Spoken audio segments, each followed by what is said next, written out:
Hey, everybody. Hey, Brandon.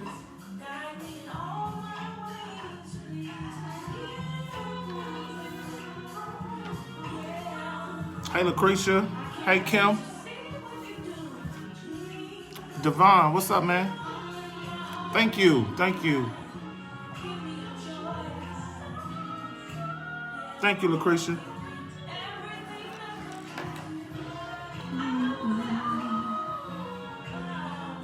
About 3 minutes, y'all. Let me get started. As usual, I'm always listening to PJ Martin, so that's what I'm playing today. Just take a listen.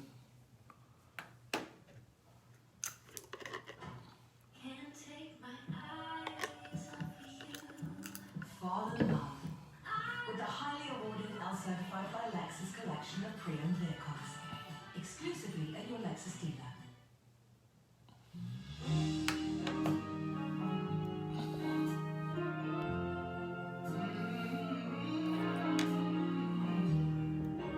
I'm not gonna wait for a whole lot of people. Y'all know I'm gonna go ahead and get started in just a second. Just give me a few minutes. Like, give me 3 more minutes, and we're gonna go ahead and get started. I'm ready to go and get started. For real. This is a good topic, and I'm ready to talk about it. Bishop Hale, how are you, my brother?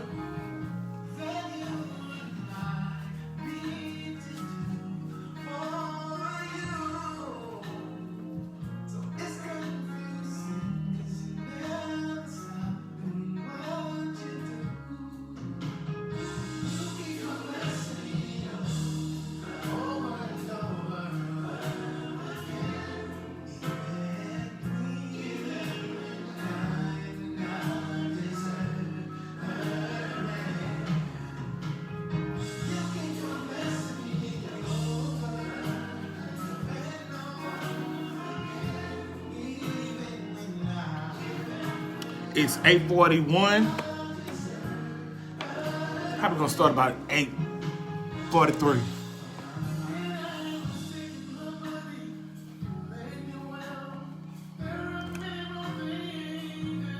Kenny Roger, what's up, man? How are you? Please like and share. Like and share the live. Please like and share. Love, send me some love, some hearts, and share the live. Minister Jaworski McDowell, my friend, my brother. Apostle Tori Walthour, how are you, my friend? Please share the live, share the live. Tag as many of your friends and loved ones tonight. This is gonna be a good conversation, a very, very good conversation, a much needed conversation. Please tag as many people as you can and share the live. Please share it.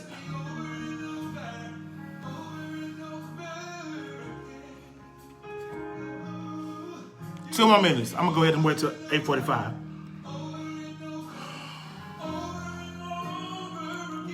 Tori, just start packing, man. Just start packing your stuff. You know what I'm talking about. Don't start packing.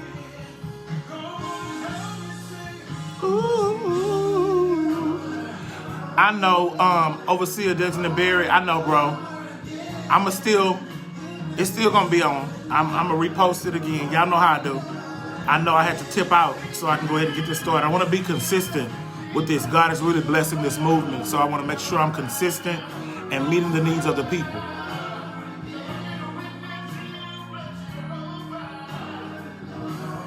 Two more minutes, y'all. Gerald Moore, how are you?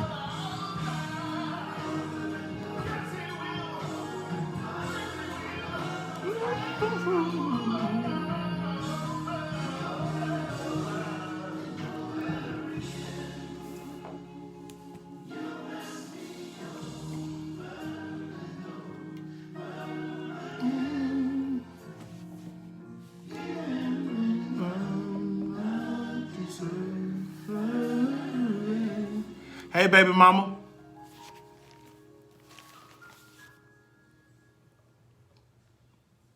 The psalmist herself, Tiona Ely. From Windsor, Ontario, Canada, where you from, and right This is Atlanta's best kept secret. If you like Anita Wilson, you'll love Tiana Ely. She has those rich tones, and she don't stay in one note. She used the scale to her advantage. She don't just stay in that same little tone. I love Anita Wilson, but she just stay in that same little. She stay within this little area. She don't go no further than right here vocally.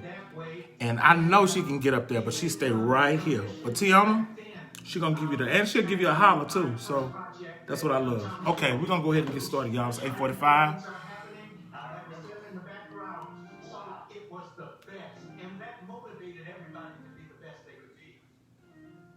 I'll turn it down just a little bit, but keep it going.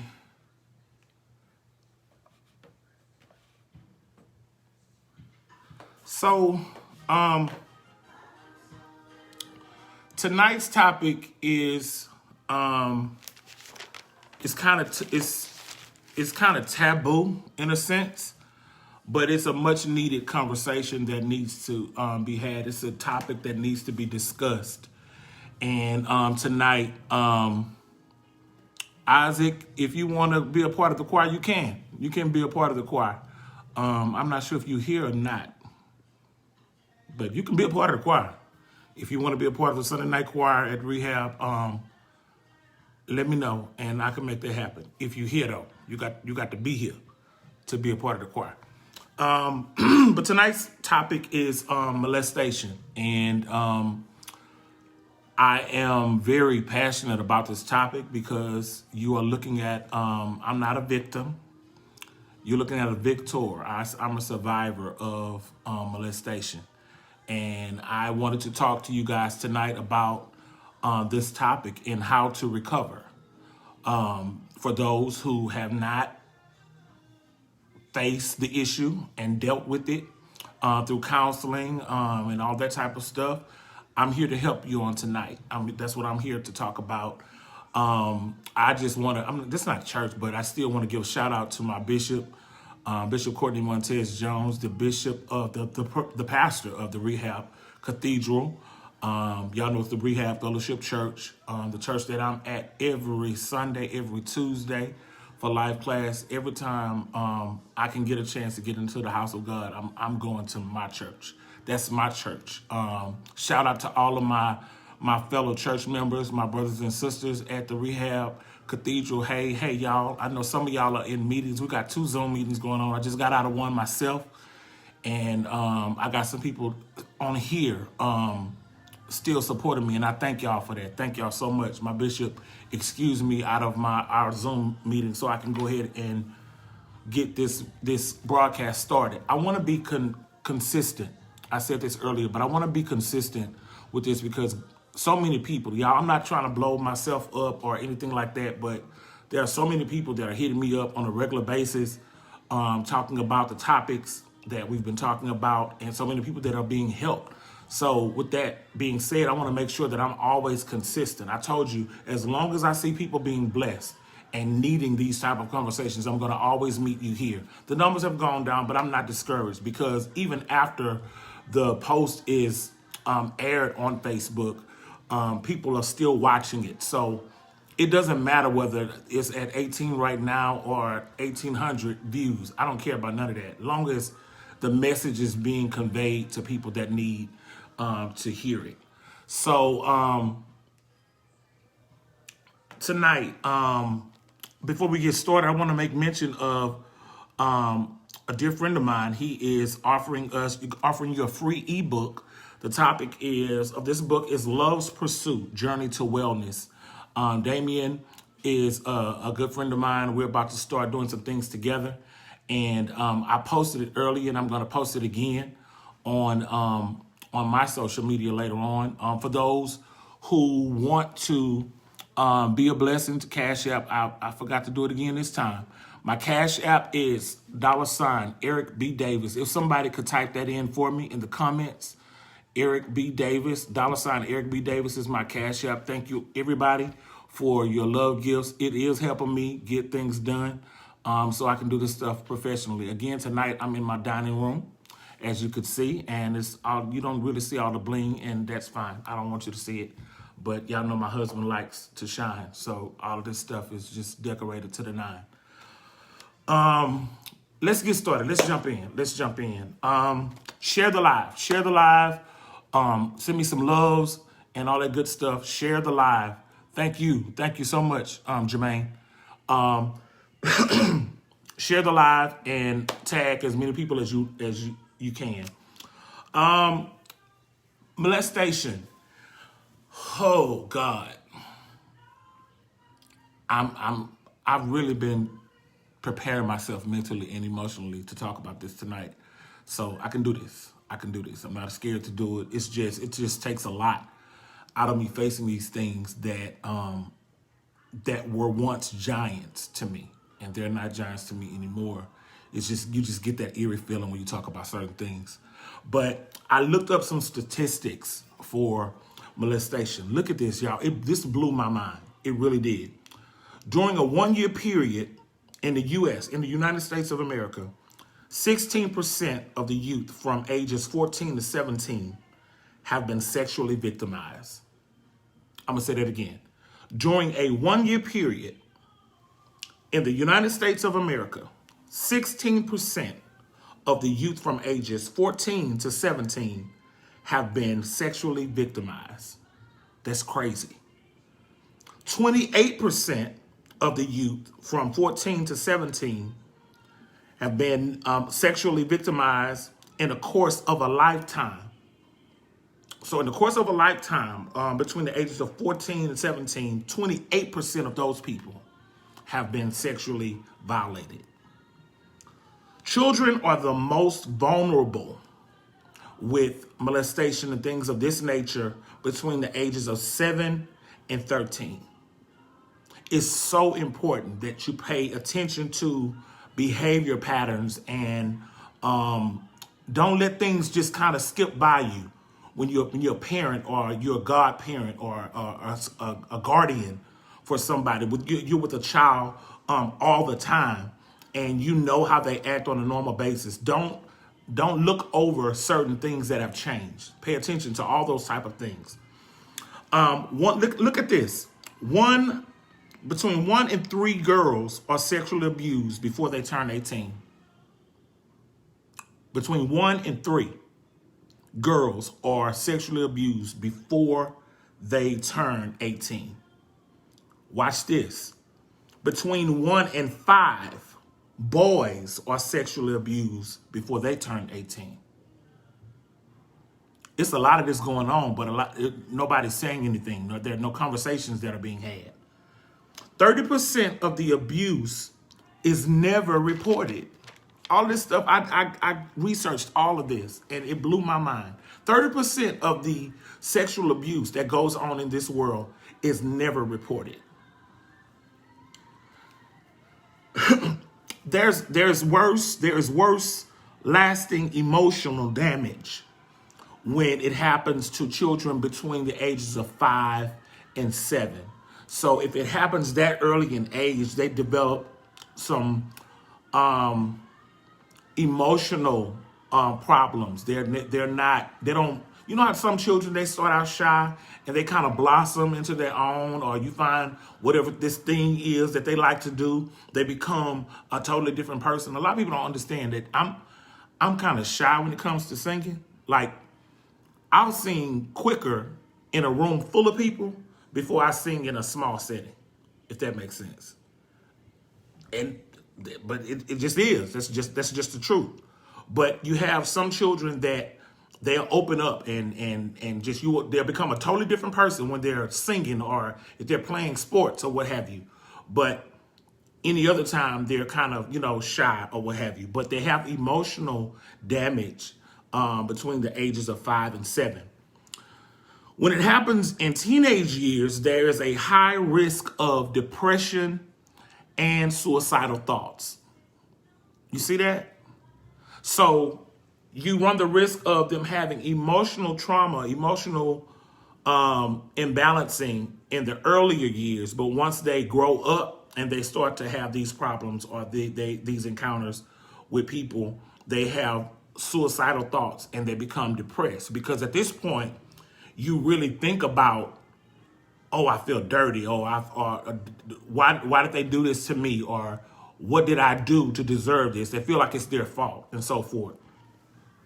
So listen at this. There are some signs of molestation, and I'm going to really have a good heart-to-heart conversation with y'all. We're not going to be on here long at all. But if y'all have questions, because I'm going to open up the feed at the bottom to ask questions. If you want to ask me some things or what have you, I'm gonna do that toward the end. So listen, there are signs to watch out for, and I'm not just talking to parents. I'm talking to aunts, uncles, cousins, godparents.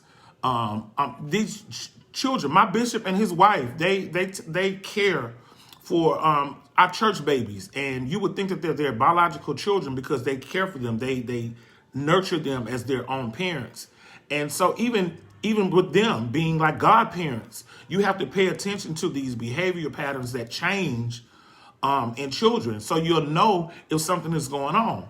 And I'm gonna tell you why in a minute. Certain signs to look for in molestation. If a child becomes quieter than usual, that's one. If they become distant, if they cry for no obvious reasons, they just crying all the time, and what's wrong? What are you crying for? If they ask questions about secrets, if they become aggressive or they seem angry for no reason, if they become extremely clingy. If your children are not normally this clingy and all of a sudden they are, that's a sign of fear. That's a sign letting you know that something is not right. If they have nightmares, if you hear them screaming, they're waking up in the middle of the night crying or whatever from nightmares. If they're not doing well in school, if their behavior changes in the production or productivity of their work in school, that's something else to look out for. If they're not interested in playing, I don't know a child that don't like to play. I don't know. We used to play outside. We would go outside to play, and we would be gone all day. But there are children that play outside or play with their toys or whatever, but all of a sudden they don't like playing anymore. They're laying down. They're sleeping a lot. Those are signs to know that something is not right.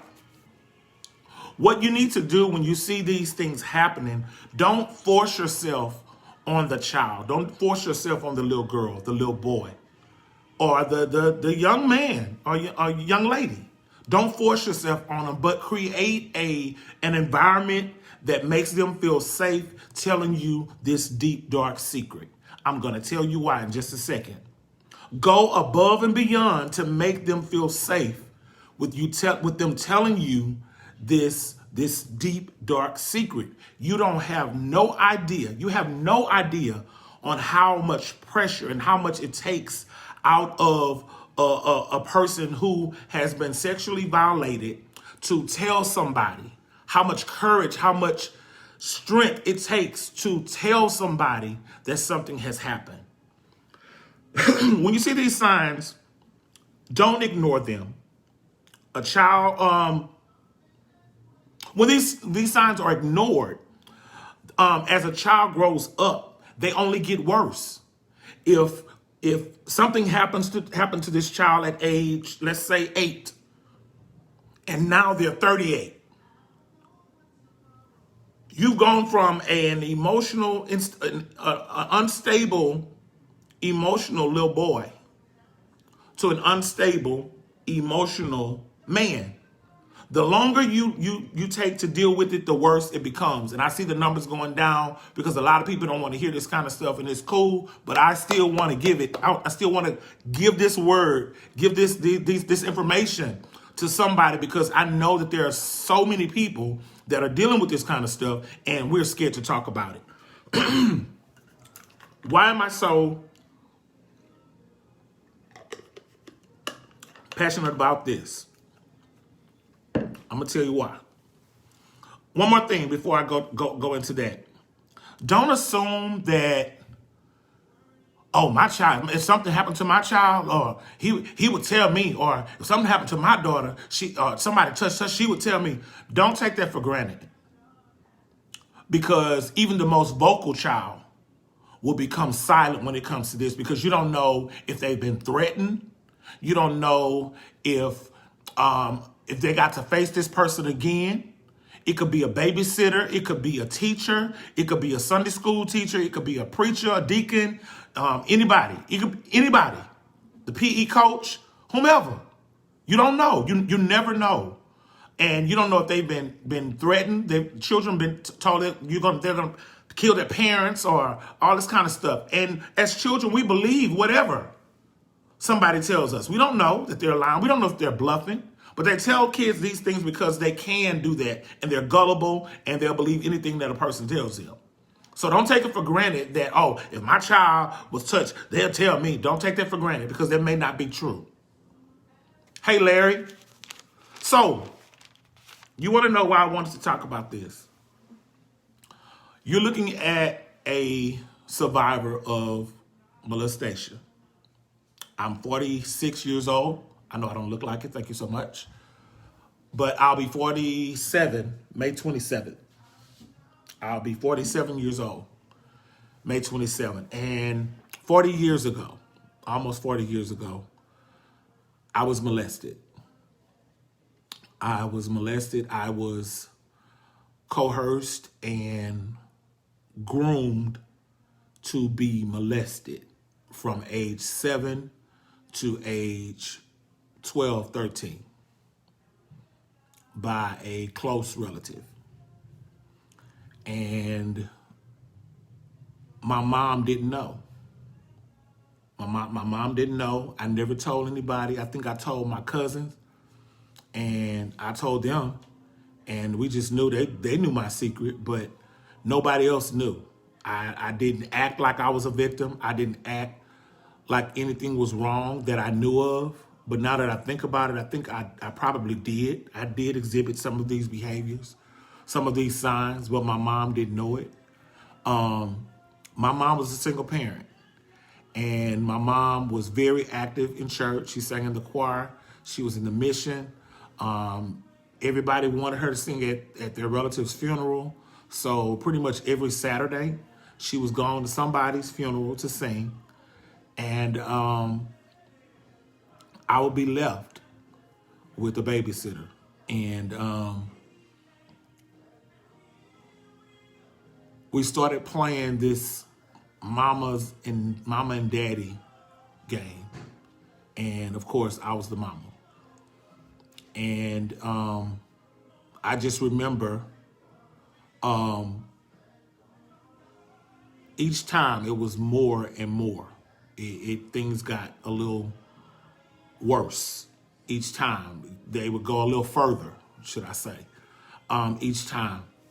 And I remember one day, because not only was I sexually violated, but I was physically abused as well, because I would get beat up and I would have busted lip or what have you. And I would just cover it up. You know, I had afro when I was little, so if I had a knot or something in my head, you didn't see it. I was clumsy as a kid, so if I scratched myself or I had a mark or something, it wasn't far-fetched for me to hurt myself outside. So that's what I would lie and tell my mom that I fell or something, and she wouldn't ask me anymore about it. So I remember one particular day, and to this very day, I'm gonna talk to you about triggers in a minute. This one particular day, to this very day, I cannot stand the smell of Blue Magic grease, the blue one, the blue color Blue Magic grease, that old school. Nor the green one, the blue one or the green one. I can't stand the smell of it. Royal Crown hair grease. I can't stand the smell of it. And I can't stand the smell of Jergens lotion, old school Jergens lotion. It had the almond something. I can't stand the smell of that to this very day, because these were things that were used as lubricant to penetrate me. And I remember one particular day, I think by this time I was like 9, maybe 10. And I hate to be graphic, but I mean, you know, it is what it is. We're talking about it. Let's talk about it.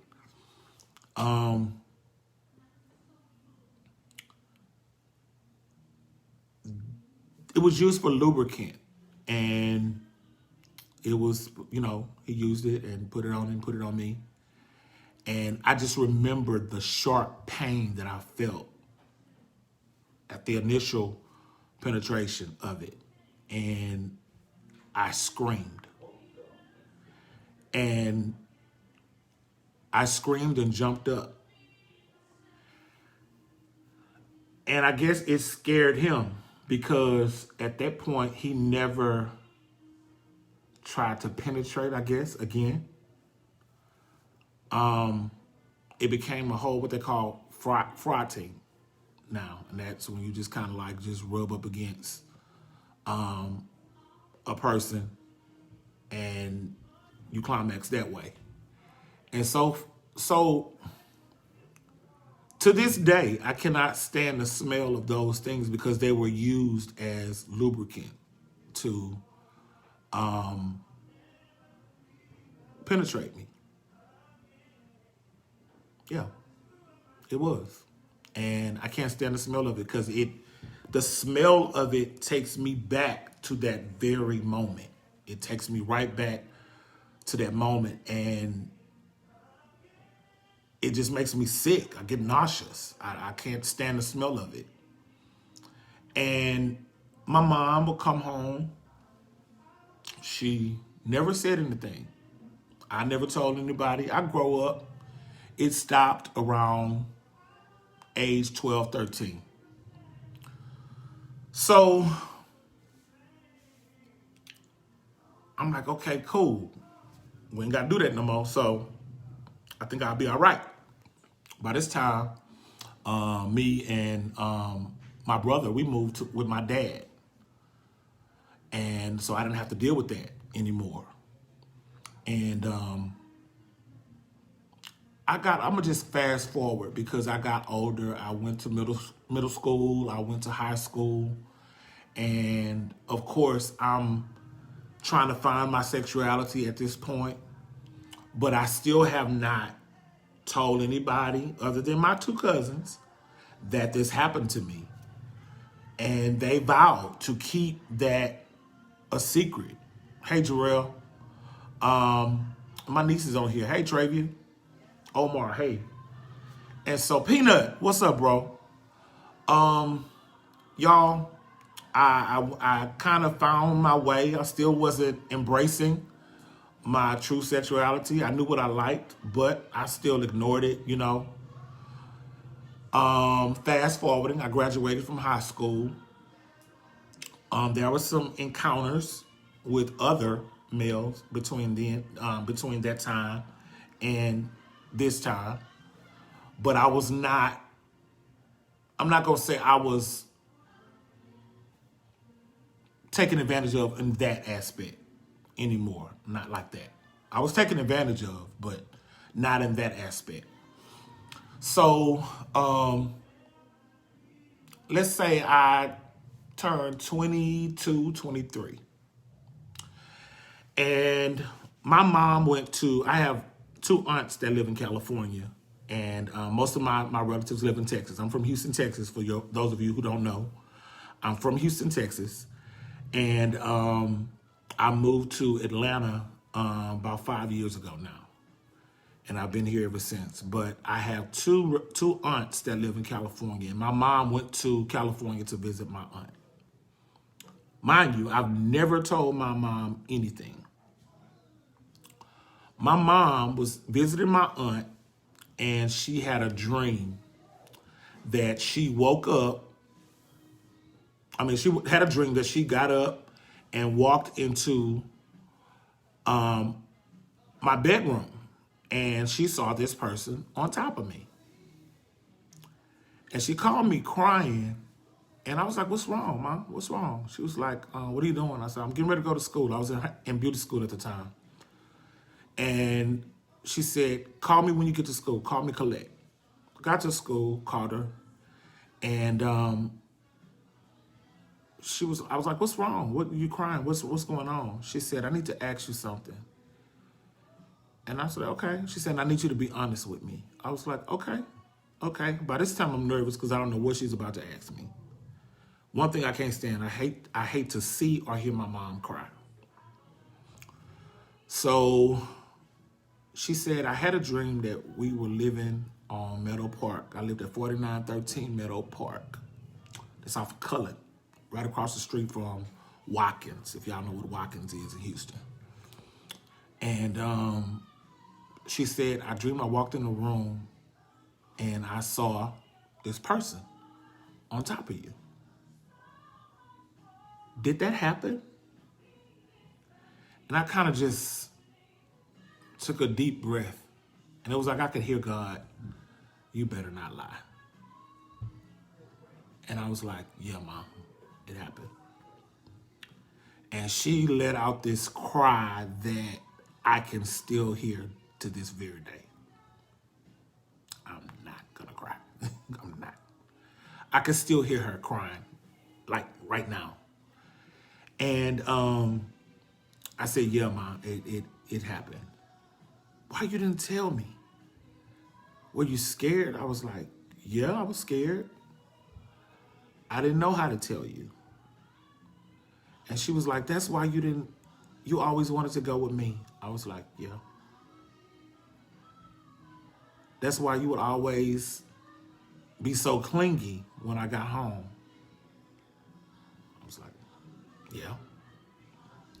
And she kind of beat herself up, and I'm gonna tell you why. She kind of beat herself up because we went to a church that we had a few of the gays in our church where I grew up, and she just wanted to make sure she protected me and my brother from that environment because that's where we were around. I mean, my mom was never judgmental. She just, wanted to keep her kids protected as any parent would. And so she said, I didn't think to protect you when you were around family or protect you while you were home. I didn't think to protect you there. Here it is, I'm thinking I'm protecting you because I'm protecting you from what I saw at church, but I'm forgetting about family and friends. And I was like, yeah. So mind you, I never felt the guilt, the pain, that dirty feeling that a rape victim or whatever feels when they've been sexually violated. I never felt that because I didn't allow myself to. And I put it in the back of my mind. I put it in the back of my mind like it didn't happen. And I just went on with my life. But it got stronger and stronger every year. And I didn't even realize it. To the point to where when I told my mom, yes, Mom, it happened. All of those years, mind you, it started when I was 7. I'm 23, 24 now.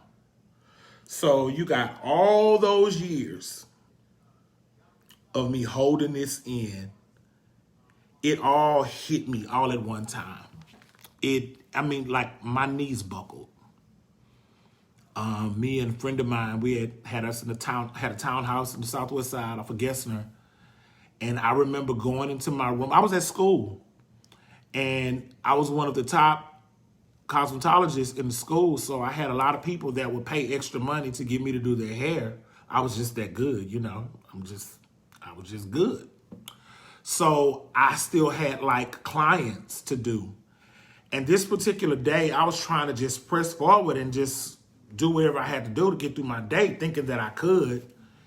And I remember I was getting ready to do a French roll because I had put some waves in this lady's hair, did a little freeze in the front, I was getting ready to do a French roll in the back. Y'all remember the hairstyle? Hard hair. And I put the waves in and I called my mom. Well, I got ready to pull her from up under the dryer to go ahead and do the French roll. And I just broke down crying. And I'm usually the class clown. I'm usually the one that's singing and making everybody laugh and all this kind of stuff. But for them to see me like this on a normal basis and then see me crying and completely emotional, it took everybody by surprise. So everybody ran over to me trying to talk to me and calm me down, took me to the back. It was like, what's going on? I couldn't even say it. I couldn't even say what I was crying about. I couldn't tell nobody. Like my mouth was just sealed shut. And so the owner of the school, Miss Ollie, she had a Land Cruiser. Then y'all remember the Toyota Land Cruiser? Back in the day. And it was fixed up, y'all. I mean, like, it was top of the line with the wood grain on the inside and leather seats and all of that. And she said, Eric, I'm going to take you home. I don't think you're in no shape to do any clients. We're going to let them do your clients or whatever. And you just go home. I was like, okay. So she kept trying to talk to me. She was like, you okay? And I was like, yes, ma'am. She said, you want to talk about it? I was like, no. She said, you don't have to talk about it. I already know. I already know. She said, I'm going to be praying for you. She dropped me off at home. I went in my room, and I think I cried for 3 days straight. I cried for 3 days straight because the pain, the mental anguish, the guilt, the dirty feeling, the questions that were unanswered, all of that kind of stuff. All of those things were playing in my head, and I could even smell the smell of the grease and the lotion and stuff that were used. All of this stuff came back years later because I hadn't dealt with it. I never talked about it. I didn't tell my mom. I didn't tell anybody but my cousin. I just told them that it happened, and we didn't talk about it anymore. And so I told my mom, we talked, she was just like, well, I'm gonna call them. They're gonna have to make sure that you're okay, and I'm gonna hold them accountable so they can make sure you're good. I was like, Mom, I'm fine. I'm fine. I'm fine. They don't have to do nothing. I'm grown now. So no, they got to be responsible. I said, Mama, do you know how many men that I've slept with since then? I don't need him to do nothing. I'm good. What I needed then was to start therapy, some type of counseling so I could process it, because I really didn't know how to process this because I put it in the back of my mind for so many years like it didn't happen, but it did happen. It affected me greatly. I just didn't know that it was that was affecting me, and I'm going to tell you why. From this point of my life, I had lost all sense of affection. And my judgment of affection, it was completely off. So I started to feel, because at this time I'm kind of discovering my sexuality and I'm acting on it.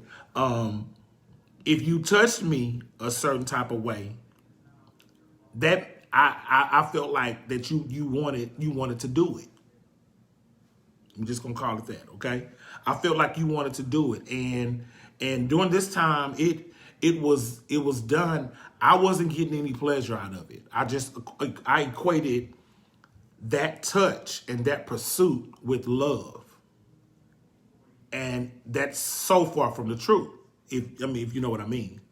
So I began to think and feel that if a man wanted me sexually, that meant that he loved me.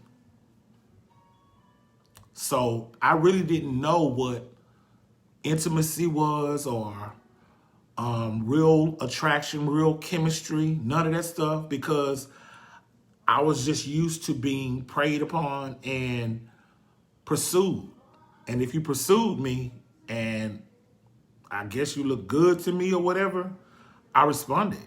And it was just going through the motions. I wasn't getting no joy out of it. I'm like, okay, I guess he loved me. So, even with having a boyfriend at that time, and I did have a boyfriend. I had my first boyfriend when I was in high school, and he played football. I ain't throwing no names because a lot of my friends on here, And I'm still not trying to throw him under the bus. We were dating. And it was not a completely enjoyable experience because my judgment of love and my judgment of affection was completely off because I didn't know. It is what it is. But fast forward into that, I see now what it was. But at 24, I didn't realize why my relationship with my boyfriend in high school didn't work, or why I felt this way, why I liked this person, but I didn't feel like it was off. It was completely off. So I lost all sense of worth of myself, and I was present in relationships, but mentally and emotionally absent. I mean, you know, I was cute. I was fine, so they say. But it didn't last because they always felt that it was one-sided, or they may like me more than I like them. And I didn't know how to show you that I like you because it was like I didn't have no feelings. I didn't have no feeling or no heart with love. I didn't know what that was because I equated it to the sexual violation that I encountered, and it just kind of messed me up mentally. So I associated the touch or the pursuit as love, which was wrong. And if they wanted my body, that meant they loved me. By this time, I'm a grown man, and I still kind of had that kind of mentality, and I was trying to fight through it because I really wanted to love people. I wanted to love anybody that I was in quote unquote relationship with.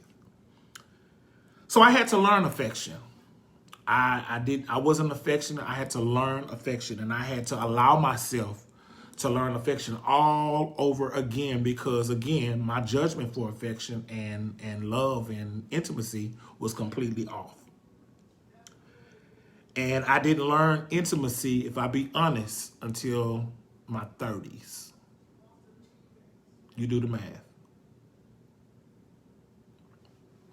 I didn't learn what true intimacy was until I was like 30 years old. And if you are dating somebody and you're getting to know someone and you connect with them on every level, but sexually it just seems kind of awkward, 10 times out of 10, either the person was sexually violated some type of way, they had some type of sexual trauma, they were molested, they were raped, they were almost raped, or they were penetrated, male or female, penetrated, and it hurt. So that caused them to have some type of trauma. And it's important that you know these things because this is going to help you recover from being a victim of molestation. All of this stuff helps. How do I recover? I'm glad you asked. I don't care how long ago it was. If you got to even go back to childhood when it first started, if it's any type of unresolved issue, you have to go back to where you were mentally and emotionally and process that stuff forward. You got to. How do I do that? First, you can get some type of therapy. You need to go sit down with a therapist, a life coach, and talk to somebody and work yourself through this stuff.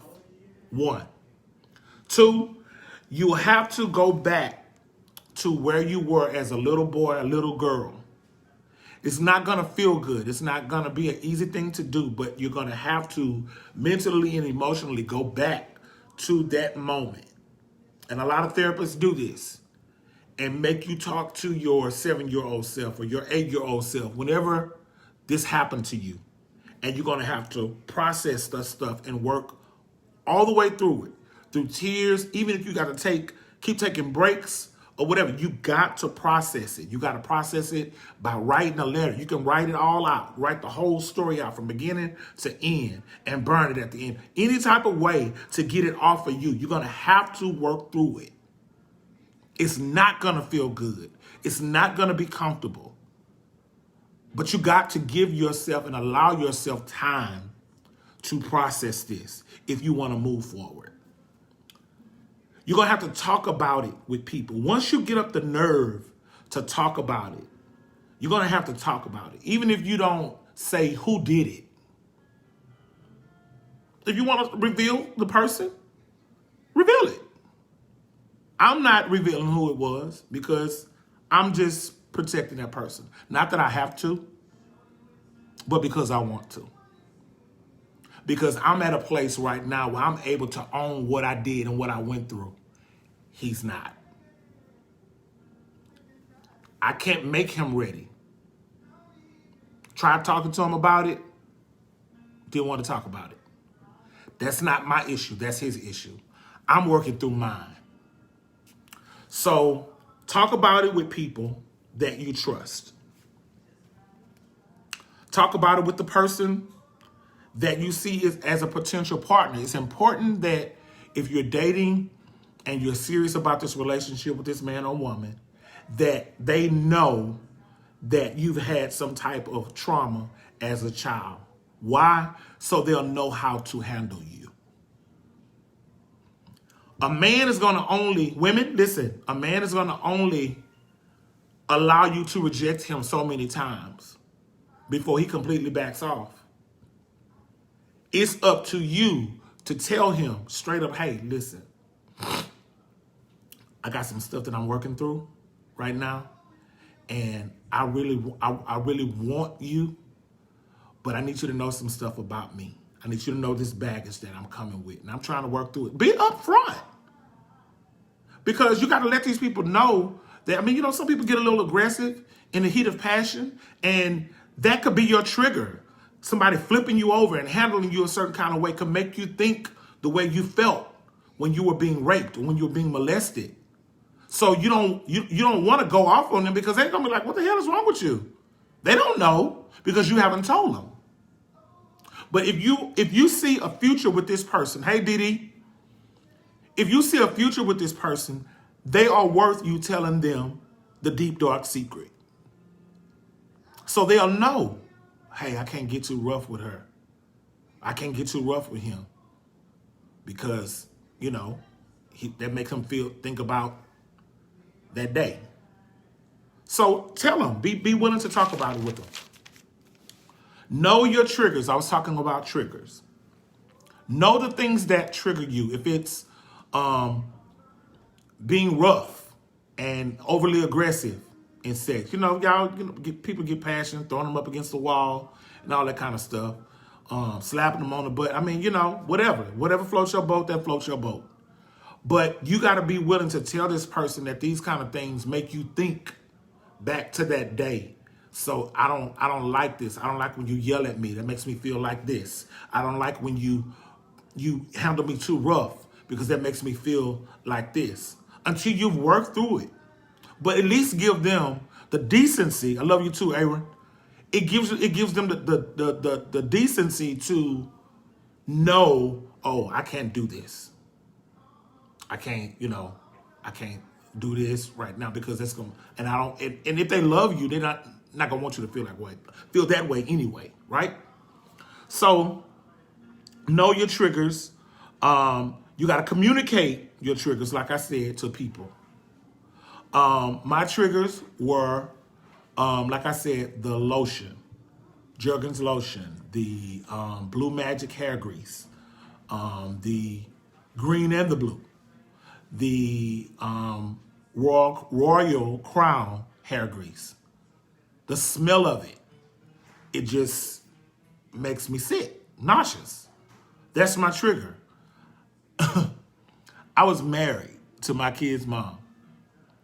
And y'all know my girls they got hair. And Renee would buy Blue Magic grease. And y'all know I comb hair too, so I would comb Aaron and Evan's hair. But we use different things. I started using different type of grease on their hair, jam, and all that kind of stuff.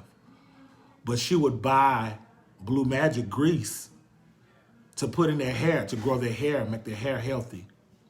And every time, I don't think she knows to this day. Well, she found out now. Every time she would buy a jar of of that grease, whether it be Blue Magic Green or blue or Royal Crown, I would throw it away. I couldn't stand the smell of it.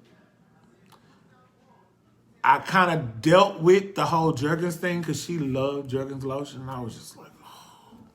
I don't even know if I told her. But I could deal with the lotion a little bit more than I could the grease. So that was my trigger. That's my trigger. Tell people what your triggers are. Allow yourself time and space to learn intimacy. It's an uncomfortable feeling where you feel inadequate or whatever.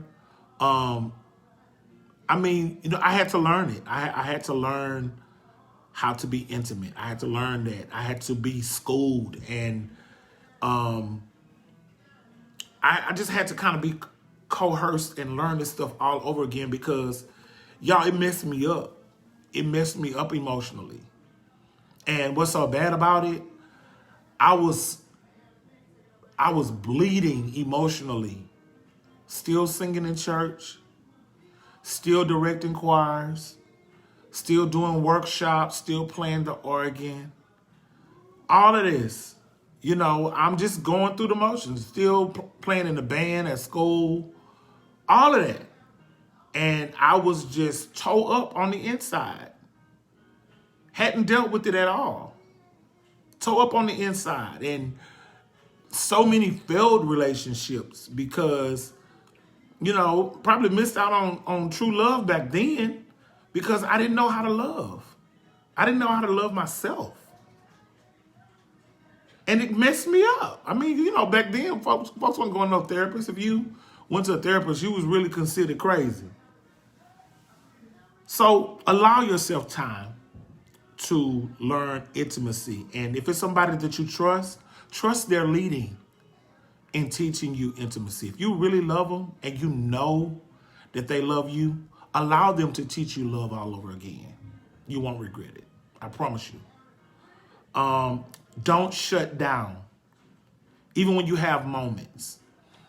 Even as an adult now, ever so often, although it wasn't an enjoyable experience, I still have those dreams as an adult that me and this person are still having these type of interactions as adults, and I don't want them. So I asked a friend of mine, is it that because it's an unresolved issue? I don't have closure. Why is that? Because I don't want them like that. So don't shut down. Work through those feelings of discomfort because it's not going to be a comfortable feeling. Work through them. Be willing to work through them. Take as many breaks as you need.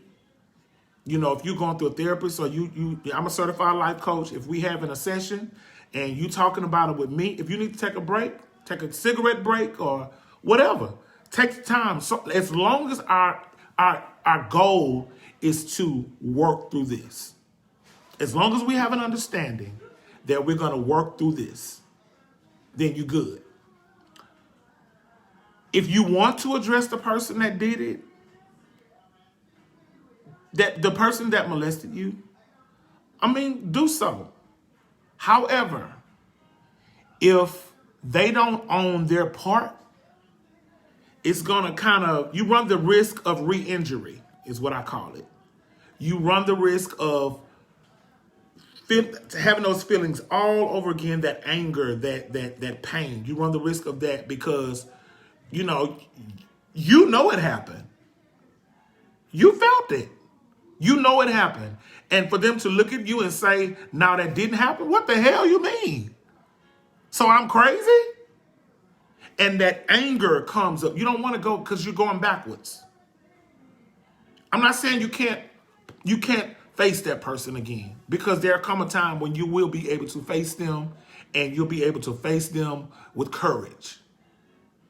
But if you don't face them, if you don't talk to them, if they never admit, if they never say, I'm sorry, find peace for yourself.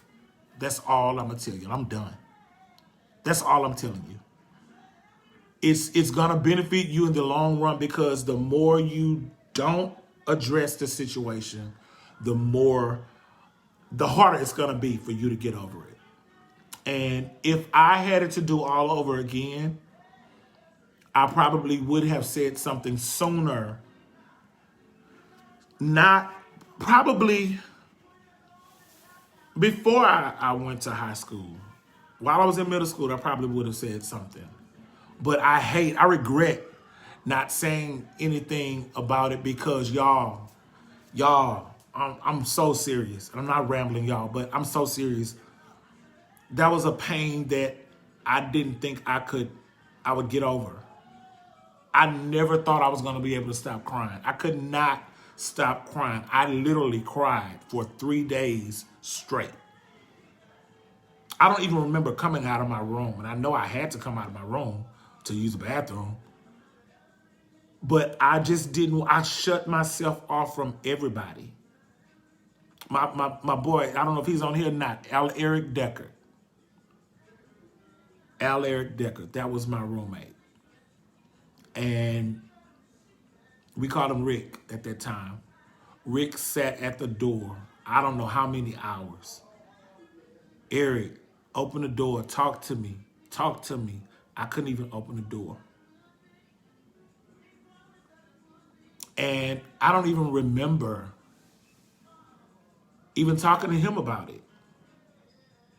It was just a feeling that I wish I did not have to endure, because it took the life out of me. It just hit me all of a sudden.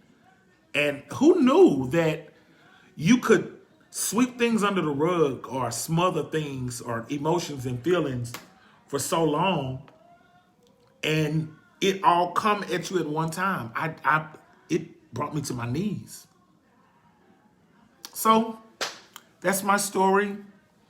I'm here to help. I'm here to influence people to live their best life, influence them to live in their truth, as same-gender loving men and women of faith, as even same-gender loving allies. You may not be same-gender loving, but you have loved ones that are same-gender loving, and you protect them and you love them intentionally, and you want to know different things or different ways to support them. I'm here to help you with that too.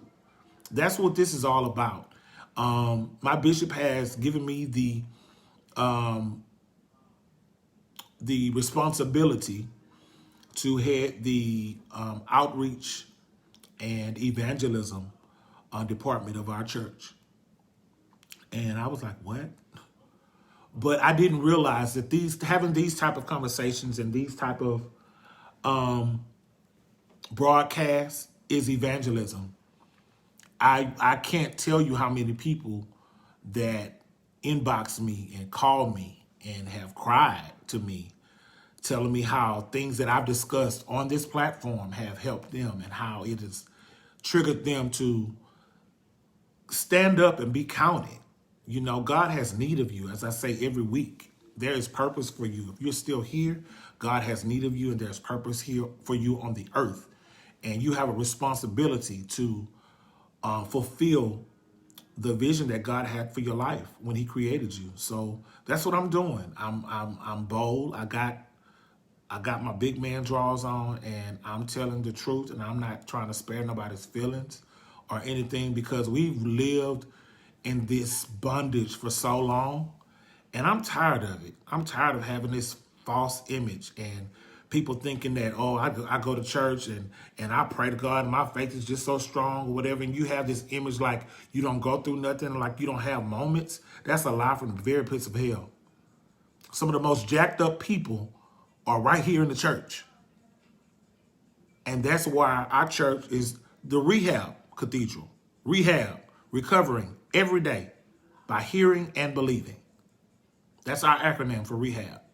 And I live by those things. So we all working on something. And I'm just here to help people push through and try to help somebody. All of this stuff is in my book. My book. He did it on purpose. He meaning God.